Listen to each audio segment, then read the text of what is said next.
In this video, I will show you step by step how you can delete your Fiverr account permanently just in few seconds. This will be an easy and quick tutorial, guys, so let's get started.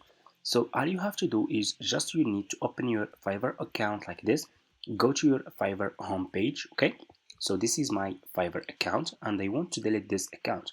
I will just click over here on this profile picture and I will click over here on setting, okay?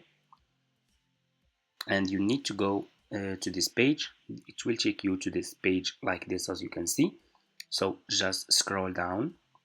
You have here account deactivation, and this is what will happen if you deactivate your account. Okay, after you will deactivate your account.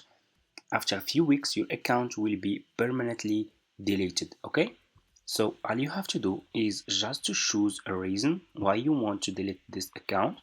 You can scroll down and you can click. So for example, you will choose this one, something else, and you can tell them why you want to delete your Fiverr account, the reason why you want to delete this account, and after you finish, click over here on deactivate account. Okay, and that's how you can delete your Fiverr account permanently. It's super easy, guys. Thank you so much for watching and see you in my next videos.